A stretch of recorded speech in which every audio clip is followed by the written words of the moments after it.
Look, y'all. Got all kinds of stuff from Sprinkle Warehouse. Got valves.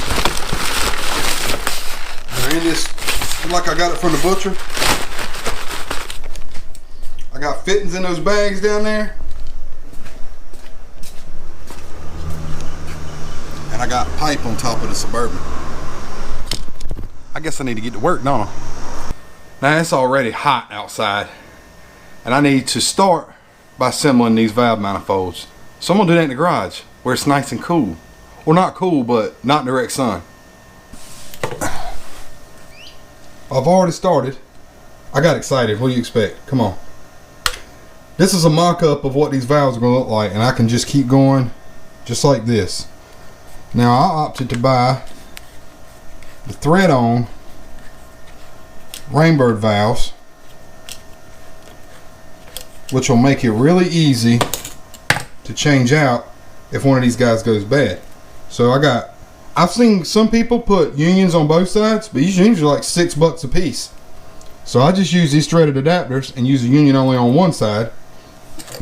You're going to want to space them far enough apart to where you can turn it without it hitting the other one. And in this case, these are Rainbird HVs, I believe. Yes, they're HVs. And as you can see, you turn it, well, the wires are bumping, but you can take them loose. Of course it wants to be like this on camera. You can turn them on and off. Screw them on and off when they're sitting beside one another. I've got each one of these T's set. This piece of pipe is 4.5 inches apart. So if you're using these exact same valves, you'll know you'll have enough clearance if you try to build your own manifold using this stuff yourself. Now I got to get to work. I'm gonna have 5 of them in a row. That's gonna go in that box.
Finished product. This is very time consuming and messy, but it turned out good. The most critical thing you need to know is that when you put these pipes in these T's, just make sure everybody's flat so you ain't got on this end going every which way.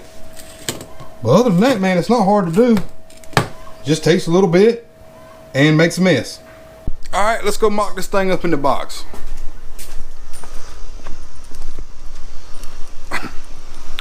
But y'all believe that the wife come in there a minute ago when I was putting this thing together and said it looked like I was putting together breast pumps?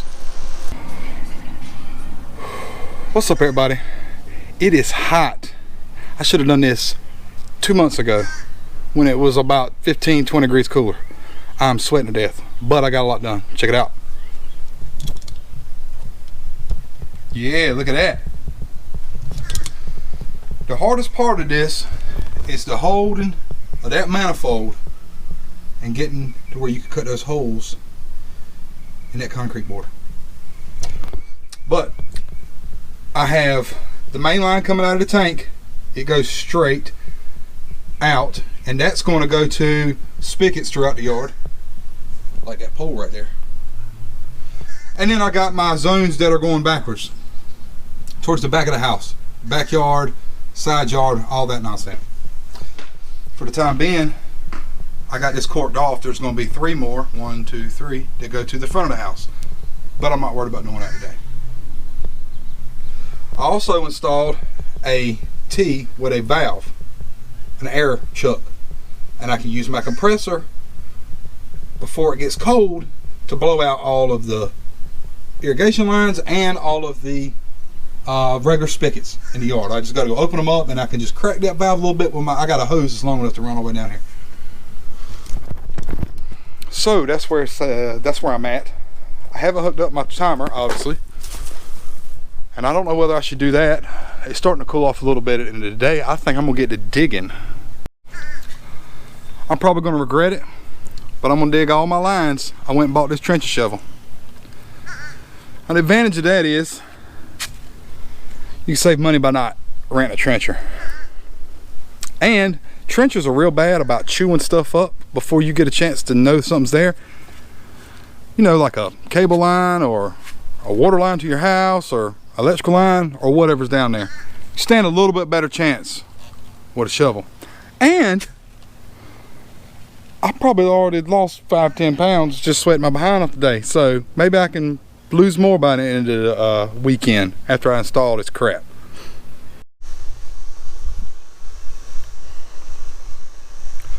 All right, it's update time.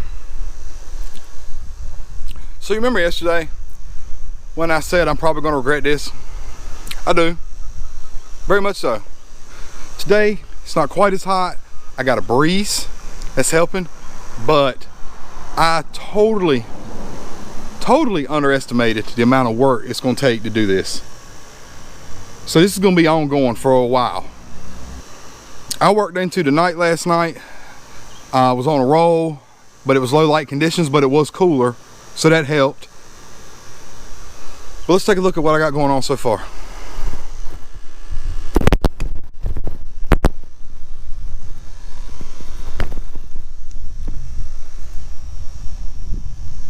Got pipes looking like ramen noodles down there.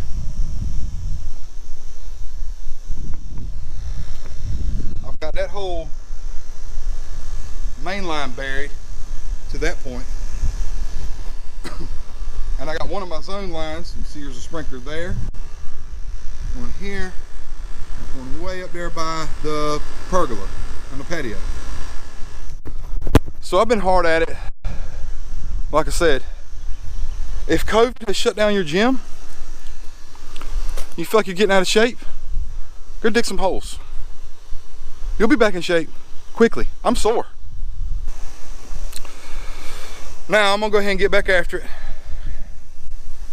Probably not gonna film a whole lot of it because I don't think anybody wants to see a guy sweat.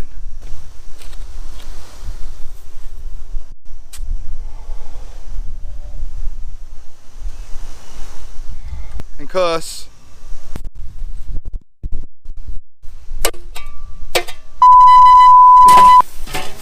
And everything else that goes along with it.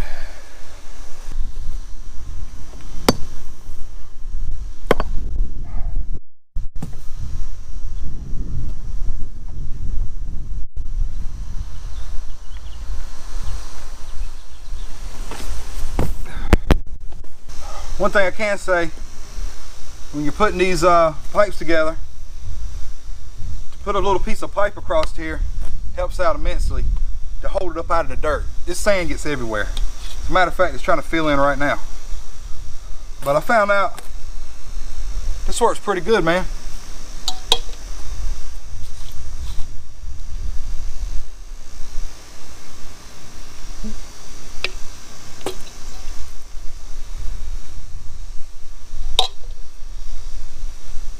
Just like that. Yes. So on every one of my sprinklers that I'm putting in this yard, everywhere, I'm going to use these little funny pipe things. And what they're for is to keep, if this thing gets ran over or pushed down in the ground, it'll flex like that. If you just take it and get a nipple and screw it right on the top, if something mashes it down, it'll bust the PVC and now it's down to the ground. Worst case scenario with this is it might damage the top of the sprinkler, but you don't have to dig in for that. You just replace the nozzle or the top or whatever. I think this is a lot better system, just in case you run over, even a lawnmower, I think, probably mess it up if you're not careful, a big heavy riding mower. So that's why I spent the extra money for these things, and they're not expensive. They're like $1.25 a piece. Whew. I got one complete zone in. That's it. But it's the moment of truth. Let's go check it out. Look at what I've been digging through. Crap like that found on the ground. That old fence post. Bricks.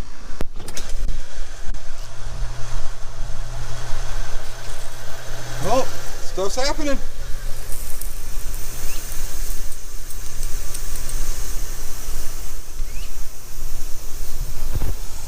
That was not happening.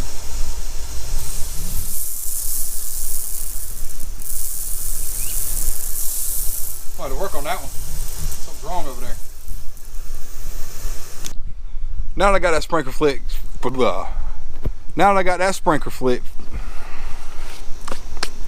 now that I got that sprinkler fixed, let's walk around and see if I'm getting decent coverage. It looks like I am. All that was wrong with that one is that it was screwed down too tight from the factory. All I had to do was open up the valve on it and it went right to work.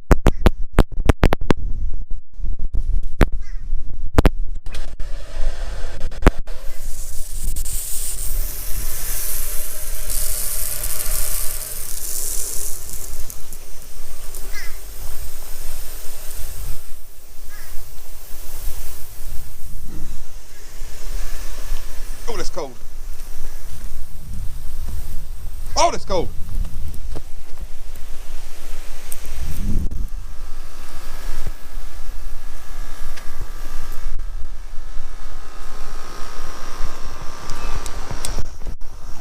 I'd say I'm getting decent coverage. It's coming together good. Now I got to fill up holes. I'm gonna let this run for a minute. Get the dust to calm down a little bit. Talk about my controller. Ooh, pretty. Look what I got. Now you might be saying this is pretty fancy for a junk guy. You gotta spend your money somewhere, right? This thing looks pretty rad. Open up. Look at that. This is what's gonna be controlling all these zones once I finally get them put in.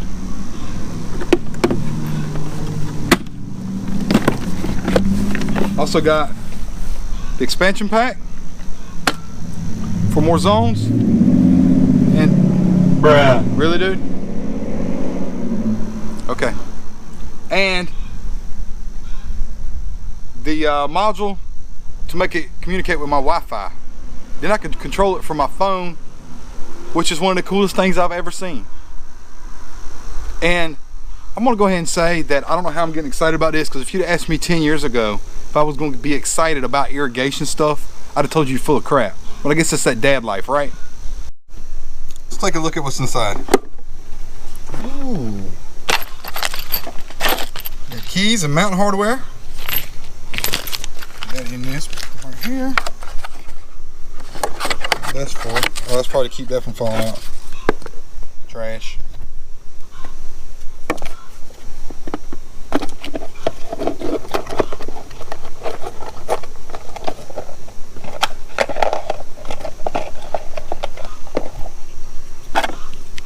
Wi-Fi module.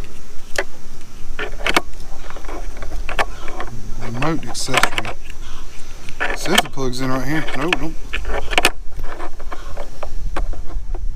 Aha! Then for the extra zones,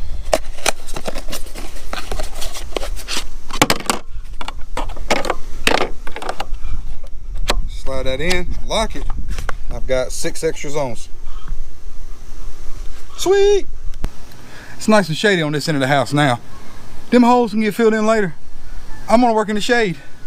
So let's get this thing, mounted on the wall. I give up on that hole right there.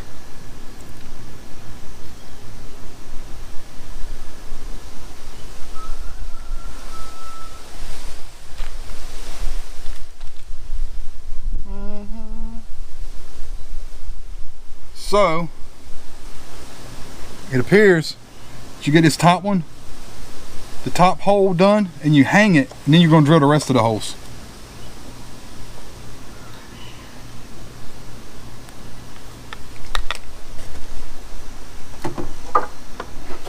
Like this. Oh yeah, that's pretty. Oh no, that's not pretty. I'm about to fall in the hole. Let's get this level.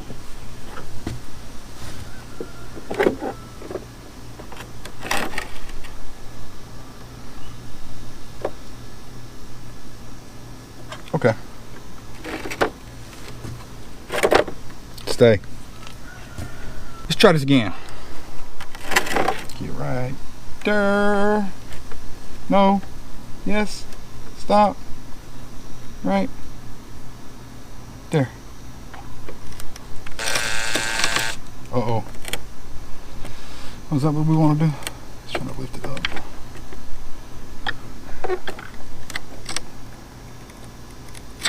Drilling and masonry can be a pain in the butt.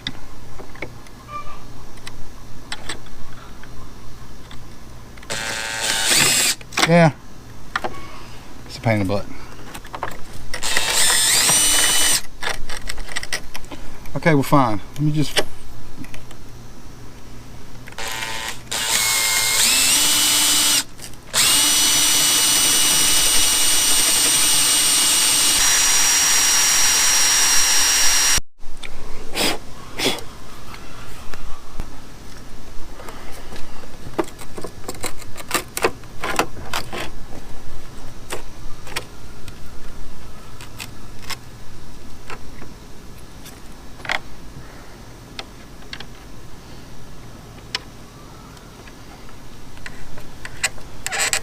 Yay, done.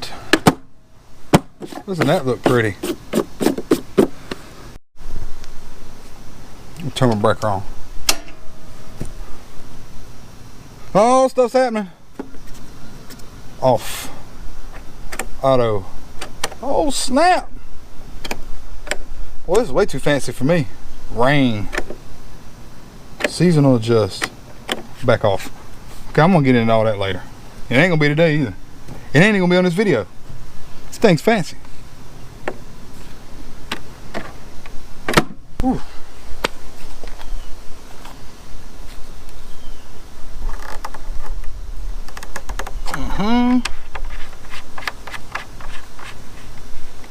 Ooh, this send this sprinkle wire down.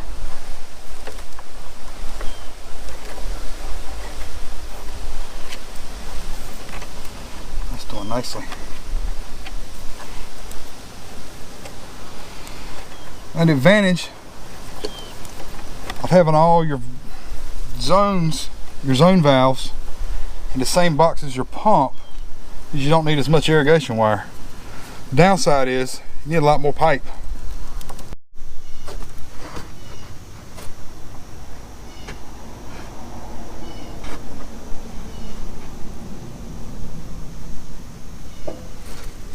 Alright everybody, got the wire pulled through. And I'm just going to roll it up and leave it right here on top of these valves because I'm done for the day with any of this stuff. It is hot and this is definitely, like I said before, the wrong time of year to do it. But I got my box mounted. I've got one hole zone installed. Everything worked like it was supposed to, for the most part. I'm happy with it. If you've got any questions about what I did, go ahead and leave a comment down below. If you want to see what else I got going on, go ahead and hit the subscribe button. And if you learned anything from this video, or you like any of the stuff I did, go ahead and smash the like button for me. That's all I got for today. Come back and see me.